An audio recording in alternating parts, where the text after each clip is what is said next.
donc effectivement qu'on a la chance de les avoir. Oui, parce qu'une année olympique, c'est toujours compliqué olympique. de faire sortir les équipes. Les Espagnols sont quand même médaillés de bronze à Londres, vice-championne olympique à Pékin. Donc même si en ce moment c'est un petit peu plus dur pour elles, ça reste une grande nation de la synchro. On a à peu près la moitié de l'équipe là qui a déjà participé au jeu, donc ils sont médaillés olympiques. Voilà, avec une très jolie figure déjà d'entrée avec Ona Carbonell qui se situe à gauche avec le pied à la main. Voilà. Et son ancienne duettiste Paola à côté d'elle. Avec un porté, donc c'est Ona qui le fait. C'est la première année qu'elle fait des. Pardon. Une réaction à chaud. Oui, parce que normalement elle fait pas ça. Et là, elle a failli vraiment tomber sur les filles, donc c'était dangereux. Donc, comme je vous disais, c'est la première fois qu'elle fait des sauts. Elle a déjà fait des portées, mais jamais en saut. Et pourtant, ça se passait très bien l'entraînement jusque-là. Bon, des petites choses à revoir peut-être. Voilà. Les compétitions comme celle-ci sont faites pour.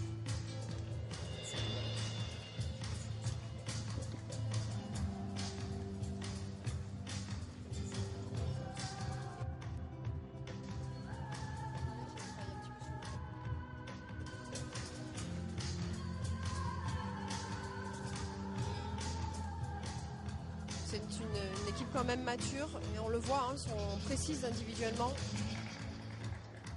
Sur le thème de flamenco, la Nova dans l'axe.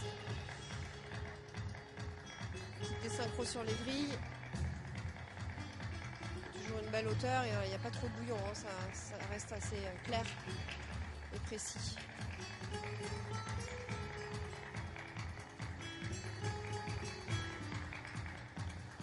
Une originalité sympa là, une sortie de main en figure.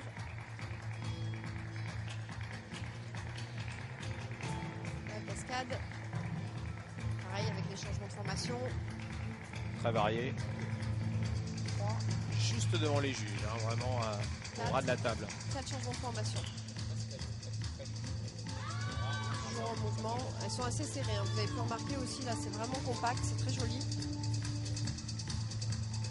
Marsouin, qui est plus sur un rythme différent de ce qu'on a pu voir. Elles sont montées directement à la verticale plutôt que de monter en plusieurs temps. Très belle fin.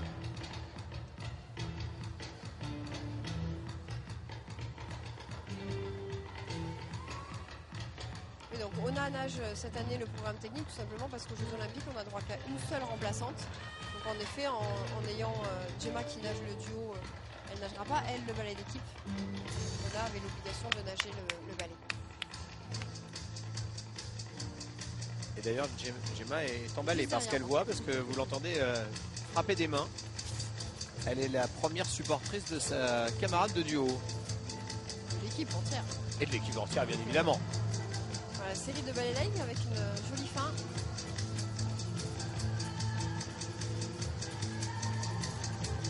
Elles vont entamer leur dernière figure qui est très complexe. Il faut vraiment être précise. Ça manque encore un petit peu justement de travail. Je ne sais pas si on se rend compte sur l'écran, mais elles sont vraiment serrées l'une à côté de l'autre. C'est vraiment incroyable.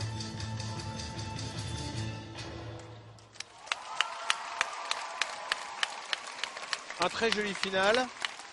Du travail, mais un porté d'entrée qu'on essaiera d'oublier. Normalement, elle part en arrière.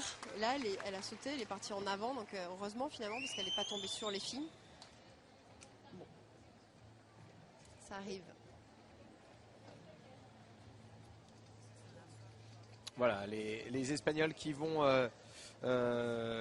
fermer cette compétition. Il y aura une exhibition des Girondins de Bordeaux dans quelques instants pour votre plus grand plaisir en direct sur la chaîne live Dailymotion. Ils présenteront eux le ballet combiné. Voilà, avec la note des Espagnols dans quelques instants qui va sceller le score et le podium pour cette épreuve par équipe. Et nous retrouvons les podiums ce soir en replay sur la chaîne live Dailymotion. Nous vous les mettrons en ligne un petit peu plus tard dans la soirée, car la cérémonie va avoir lieu un petit peu en décalé. Et je peux vous dire que le porté a été un petit peu mis de côté par les juges. Je pense qu'on a oublié le porté du début. Et la note finale est plutôt excellente. En fait, il n'était pas raté. Je veux dire, elle n'a pas. Il vous a fait peur en tout cas. Elle a rattrapé en salto groupé, alors que c'était pas un groupé qui était prévu. Mais quand on ne le connaît pas, on s'en rend peut-être pas forcément compte. Oui, c'est ça, c'était pas annoncé comme tel. Donc, avec la note de 86.11, 53, des notes que des 8 et même un 9 sur le 5e élément. Là, leur gros enjeu cette année, malgré tout, c'est la qualif olympique. Donc, elles se sont fait battre depuis 2 ans par les Ukrainiennes, donc ça reste compliqué. Donc, je rappelle qu'aux Jeux Olympiques, en ballet d'équipe, il n'y a que 8 équipes. Mais malheureusement, ce n'est même pas les 8 meilleurs, c'est 1 par continent. Donc, par rapport à la représentativité de la synchro, ce n'est pas justifié puisque nous avons, c'est l'Égypte qui représente l'Afrique, sûrement l'Australie pour l'Océanie. Et ces 2 pays-là, par exemple, n'ont rien à faire même dans les 15